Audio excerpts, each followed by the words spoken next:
यहाँ से कोई नौजवान उस वक्त तक यहाँ से नहीं जाएगा सर, जब तक कि नितेश के खिलाफ आप FIR नहीं लेते।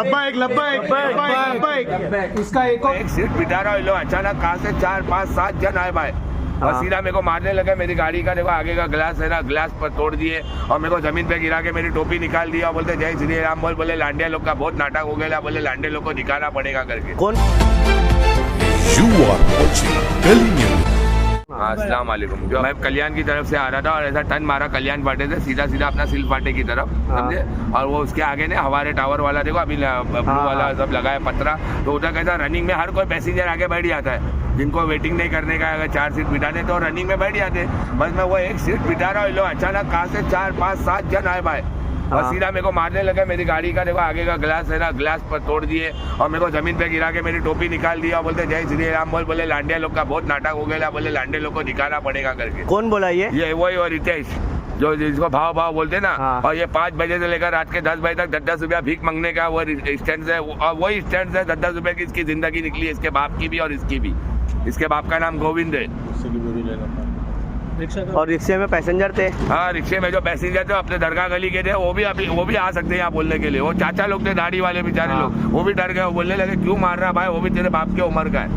लेकिन तीनों चारों तरफ से मेरे को मारने लगे। उसके साथ में कितने लोग थे? कम से कम 6 जन थे और सब ऐसा माशाल्लाह सब ऐसा बॉडी बिल्डर लोग। और जो आपके साथ जो लेडीज थी, लेडीज वो है ना, वो तो दरगाह गली वाले, वो तो उनको चाहे तो बुला सकते हैं। उनको तो नहीं मारे ना? नहीं, उनको नहीं मारा और उन लोग भी सब दाढ़ी वाले थे बेचारे। आज पुलिस स्टेशन से सूरत में यहाँ से जाएंगे हम, जब तक उसके ऊपर FIR नहीं होगी सर, उसके पहले हम यहाँ से नहीं जाएंगे। चाहे मेंटेन करना आपकी जिम्मेदारी है, उसको बैकिंग दी जा रही है, उसको सपोर्ट दिया जा रहा है। यहाँ से बार सर सुन लीजिए, हमारी सुन लीजिए, यहाँ से कोई नौजवान उस वक्त तक यहाँ से नहीं जाएगा सर, जब तक कि नितेश के खिलाफ आप FIR नहीं लेते। इसका एक और वीडियो है, अभी रिसेंटली थोड़े दिन पहले गाली दिया है। अभी औरंगजेब रहमतुल्लाह को गाली दिया उसने, खड़े 10-15 रहमतुल्लाह को अभी उसने गाली दी है।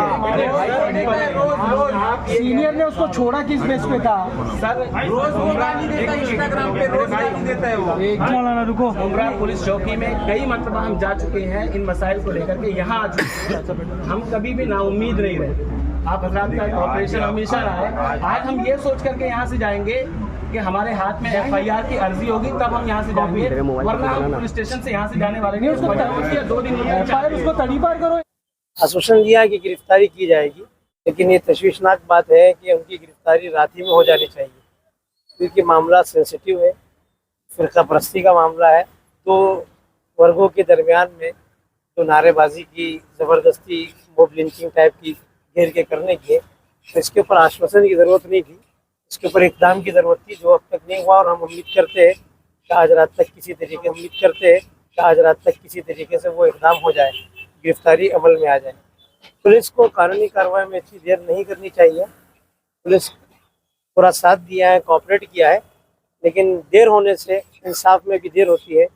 जब इंसाफ में देर होती है तो अमन को खतरा लायक होता है। तो हम चाहते हैं कि अमन हमेशा बाकी रहे। इसलिए पुलिस को चाहिए कि जिस तरीके से दूसरे मैटर में मुसलमानों के जो मसले आते हैं, जो गलतियाँ मुस्लिम बच्चों की तरफ से होती है, उनमें FIR गिरफ्तारी जितनी फास्ट होती है, दूसरा कोई भी अगर इस तरह से शहर के, मुल्क के अमन को भंग करने की कोशिश करता है तो उनके खिलाफ भी एक्शन उसी तरह फास्ट लेना चाहिए। ये इंसाफ का तकाजा है कि हमारे साथ चूँकि एडवोकेट्स की टीम थी और कहीं ना कहीं हम उनके मशवरे पर काम कर रहे थे, और उस वक्त जो हमारे साथ में एडवोकेट्स थे, उन्होंने फ़िलहाल की जो सिचुएशन थी और उसके जो अल्फाज थे, जो कंप्लेनर के साथ में जो वाक़या पेश आया था, उसकी पूरी रिपोर्टिंग होने के बाद जो धाराएं लग सकती थी, एडवोकेट्स हमारे बैठे हुए थे, सीनियर बैठे हुए थे, उन्होंने जो मुनासिब समझा उन्होंने उचित कार्रवाई करते हुए कलम लगाया है। कल जो 295A लगा हुआ है, हमें उम्मीद है कि इसके तहत उसके ऊपर उन तमाम चीज़ों को लेकर के कार्रवाई होगी, और अगर उचित कार्रवाई नहीं होगी तो हमारे शहर के अंदर उलमाए किराम हैं, दानिशवर हज़रात हैं, पॉलिटिकल लोग हैं, इन हज़रात ने जो कुछ भी बेहतर चाहा होगा, जिस तरीके से भी शहर के अंदर अमन अमान बाकी रखने के लिए, उसके ऊपर कार्रवाई कड़ी से कड़ी करनी होगी। हम आगे करेंगे इंशाल्लाह।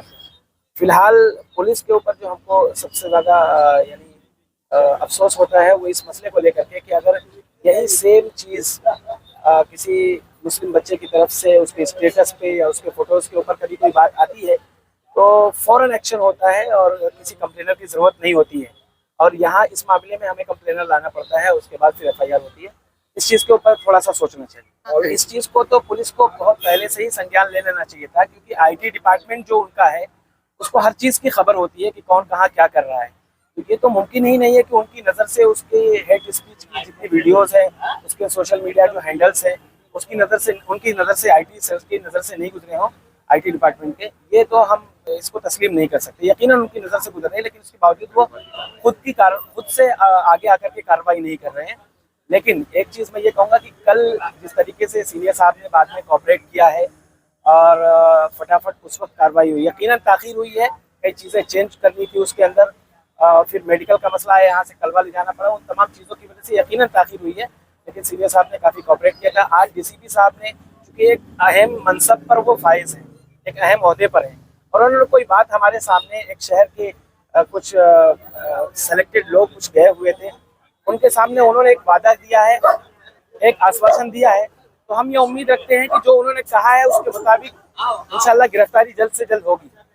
अगर आज गिरफ्तारी नहीं होती है या आज से कल तक गिरफ्तारी अगर नहीं होती है तो यकीनन हम दोबारा मुलाकात करेंगे और फिर उससे बड़े पैमाने पर हम क्या कर सकते हैं इंशाल्लाह करने की कोशिश करेंगे। खैर, पुलिस डिपार्टमेंट से वो ये कि 24 घंटे के अंदर अल्लाह के वास्ते आप एक काम कर लीजिए, सिर्फ अगर चाहते हैं कि शहर का अमन अमान बाकी रहे, जितने भी हेट स्पीच के सोशल मीडिया अपनी सोशल हैंडल अभी हमारे पास मौजूद है शहर के अंदर, उनके अकाउंट्स को तत्कालीन सील करना चाहिए, ख़त्म करना चाहिए, बंद करना चाहिए, ब्लॉक करना चाहिए।